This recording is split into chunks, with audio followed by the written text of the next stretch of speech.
The air over the Volga River in the summer of 1942 was not filled with the familiar cries of gulls, but with a sound of apocalyptic dread, the ceaseless, guttural roar of the German war machine. A sound that announced the coming of the most brutal, bloody, and decisive confrontation in the history of human conflict. A battle that would become the historical abyss into which the entire Nazi Empire would finally and irrevocably fall. This was the moment the Wehrmacht, having swept aside virtually all opposition across Europe, collided with the absolute, fanatical will of the Soviet state in the city that was the beating, industrial heart and the personal totem of its leader, the city of Stalingrad. Russians themselves consider this not merely a battle, but a sacred defense, one of the greatest battles of their great patriotic war. And virtually every historian concurs that it was the greatest battle of the entire conflict. The moment the German advance into the Soviet Union was not merely halted, but tragically, fatally reversed, marking the true, bloody turning of the tide in favor of the Allies. Stretching for approximately 30 miles along the banks of the mighty Volga, the city of Stalingrad, now known as Volgograd, was not a prize to be merely captured, but a vital organ to be possessed. A massive industrial metropolis, churning out armaments, tanks, and tractors.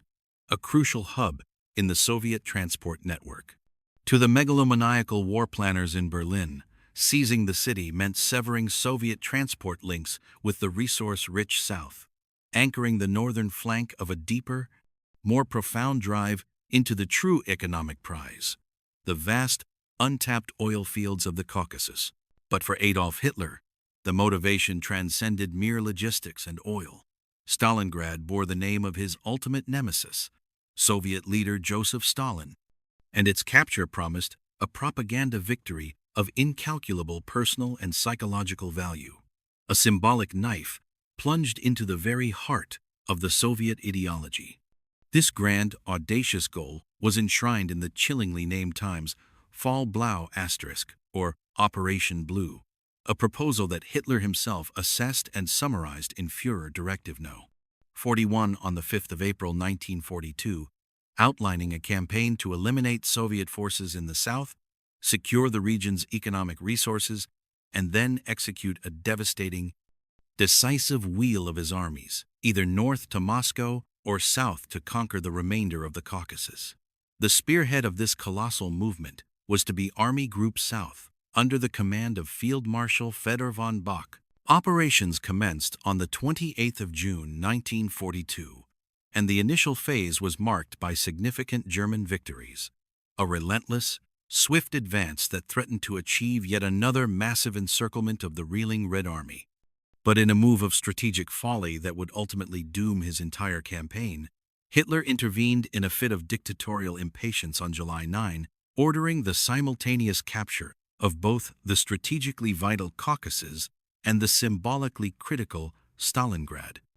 Army Group South was instantly and disastrously split into Army Group A, placed under Field Marshal Wilhelm List, tasked with the deep drive south, and Army Group B, initially led by Bock and then replaced within days by Field Marshal Maximilian von Weich, assigned the task of assaulting Stalingrad. This arbitrary division of forces placed an immediate and crushing strain on an already stretched logistical support system, forcing a dangerous gap between the two forces and, crucially, allowing battered but cohesive Soviet forces to escape inevitable encirclement and retreat to the safety of the East, living to fight another day. While Army Group A, capturing Rostov-na-Donu, penetrated deeply into the Caucasus during Operation Edelweiss, Army Group B made agonizingly slow progress toward Stalingrad in Operation Fischreicher. Hitler, addicted to operational command, intervened again, arrogantly reassigning General Hermann Hoth's 4th Panzer Army from the Stalingrad Drive Army Group B to bolster the Caucasus effort, Army Group A, a senseless oscillation that further destabilized the command structure. The Soviet High Command and Joseph Stalin responded to the summer offensive with a mixture of pragmatic discipline and ruthless terror. The Stalingrad Front was formed under Marshal Semyon Timoshenko, consolidating the 62nd, 63rd, and 64th Armies, along with the 8th Air Army and 21st Army. While the initial Soviet strategy for Fall Blau had been to maintain an orderly withdrawal to avoid the massive, catastrophic troop losses that had characterized the early months of Operation Barbarossa, this defensive posture was violently shattered on July 28, when Stalin issued his now infamous and absolutely uncompromising Order No. 227, a chilling decree that demanded the defenders at Stalingrad would take not one step back.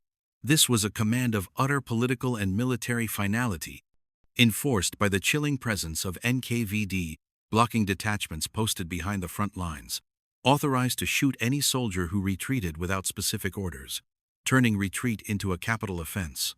In a brutal psychological move, Stalin also refused the evacuation of any civilians from the city, callously stating that the Red Army would fight harder, knowing that they were defending the literal residents of the city, sentencing an entire civilian population to the unimaginable horror of the coming urban siege. By August, the German vice began to close.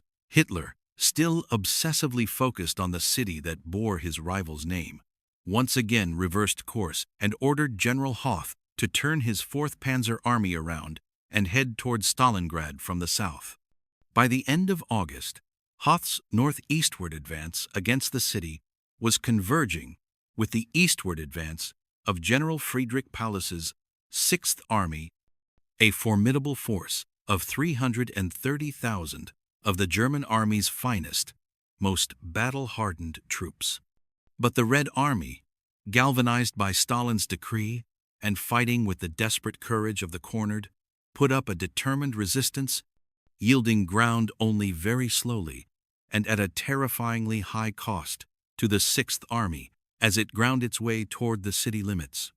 On August 23, a German spearhead did finally penetrate the city's northern suburbs, and on that same day, the Luftwaffe rained a terrifying storm of incendiary bombs, an air raid of unparalleled ferocity that turned the majority of the city's wooden housing and commercial structures into an inferno, instantly killing an estimated 40,000 civilians and transforming the urban landscape into a jagged, smoking, inhospitable ruin. The Soviet 62nd Army was pushed back into the heart of Stalingrad proper, where, under the newly appointed and absolutely unforgiving command of General Vasily I, Chuikov, it made a desperate, decisive stand. Chuikov's mantra was simple, brutal, and perfectly suited to the coming slaughter.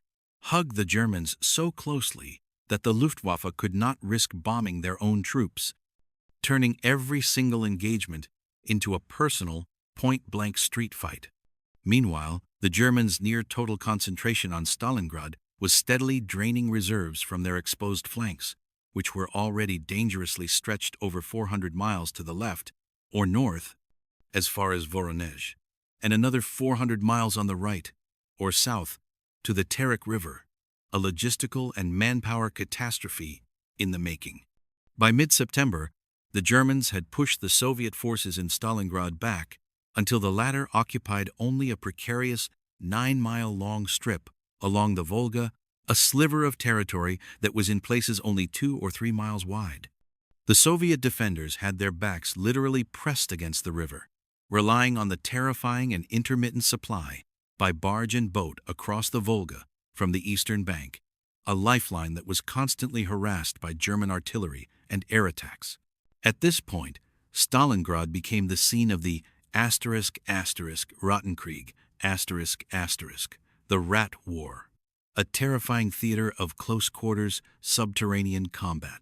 Streets, blocks, and individual buildings such as the massive grain elevator, Pavilion 1, and the infamous Pavlov's house were fought over by tiny groups of men, sometimes for days, changing hands again and again in a nightmarish, pulverized landscape.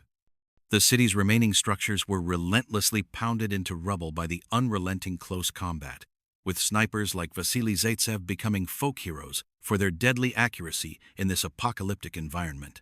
The most critical moment for the Soviet defenders came on October 14, when their backs were so close to the Volga that the few remaining supply crossings of the river came under direct German machine gun fire, a moment when total annihilation seemed inevitable.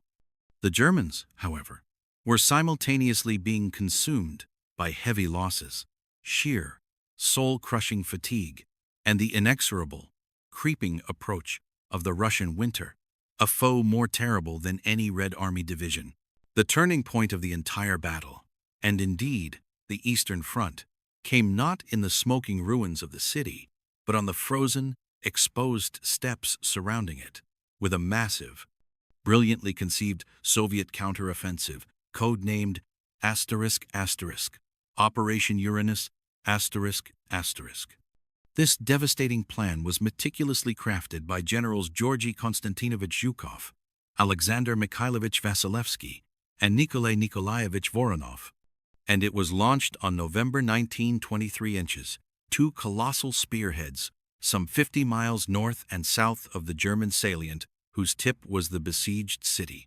The counteroffensive utterly surprised the Germans, who, blinded by their own hubris and the constant fighting within the city, thought the Soviets incapable of mounting such a massive, synchronized attack.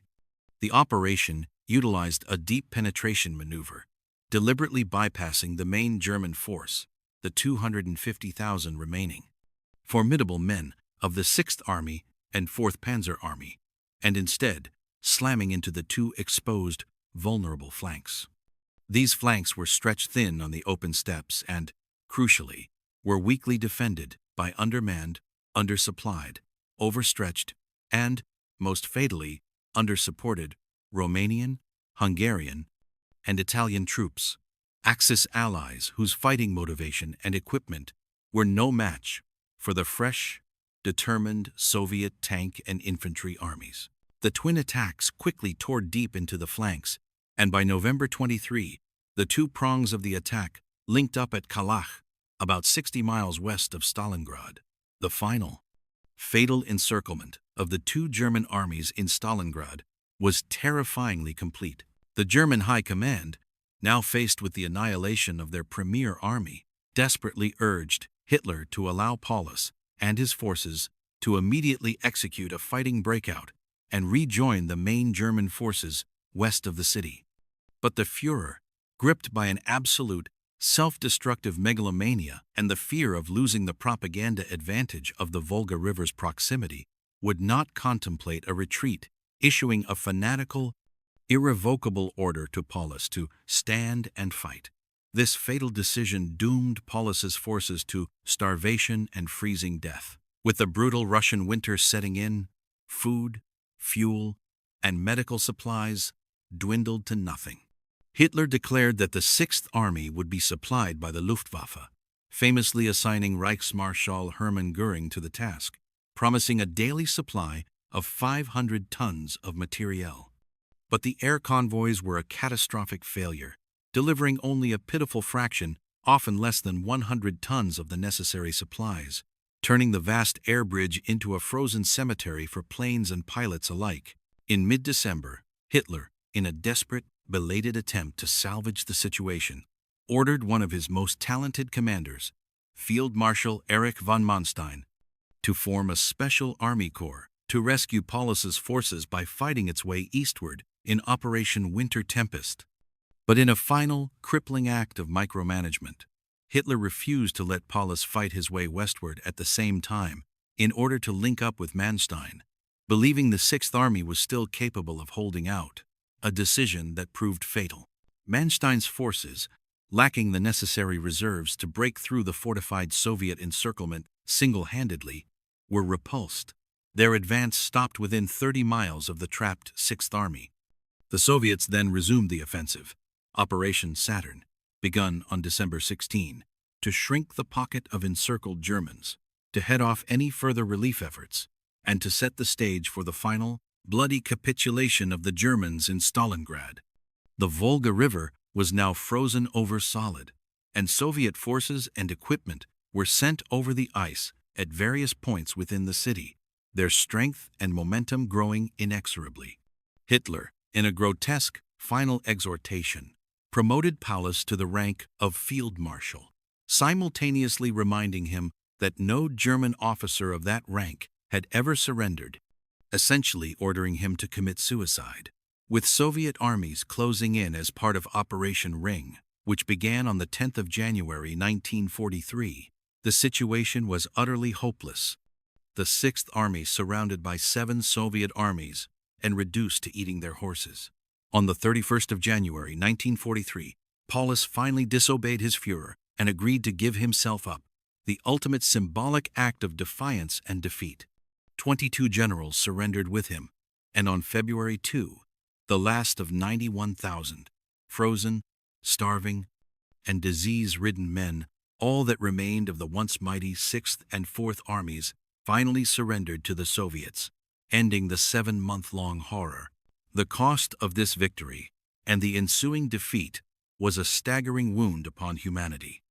The Soviets recovered 250,000 German and Romanian corpses in and around Stalingrad alone, and the total Axis casualties, Germans, Romanians, Italians, and Hungarians, are conservatively believed to have been more than 800,000 dead, wounded, missing, or captured, a catastrophic loss of men and materiel from which the Wehrmacht would never recover. Of the 91,000 men who marched into Soviet captivity, only some 5,000 to 6,000 ever returned to their homelands, a mere handful, with the last of them arriving a full decade after the end of the war in 1945.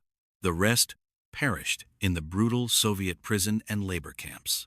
On the Soviet side, the sacrifice was equally profound, with official Russian military historians estimating that there were 1,100,000 Red Army dead, wounded, missing, or captured in the campaign to defend the city and crush the enemy, alongside an estimated 40,000 civilians who perished in the bombing and the street fighting, an almost unimaginable human toll for a single engagement. In 1945, Stalingrad was officially proclaimed a hero city of the Soviet Union for its defense of the motherland, and today the monumental cost is etched forever into the landscape. In 1959, construction began on an enormous memorial complex dedicated to the heroes of the Stalingrad battle, atop Mamayev Hill, a key, blood-soaked high ground in the battle that tragically dominates the city's landscape. Finished in 1967, its focal point is Times the Motherland Calls. Asterisk, a great 5.2-meter-high statue of a winged female figure holding a sword aloft, its tip reaching 85 meters into the sky, a permanent, colossal reminder of the sacrifice made on the Volga, beneath which lies the tomb of Vasily I. Chuikov, the ruthless general who led the defense and lived to march to Berlin, finally resting among the heroic dead almost 40 years after the battle that changed the world.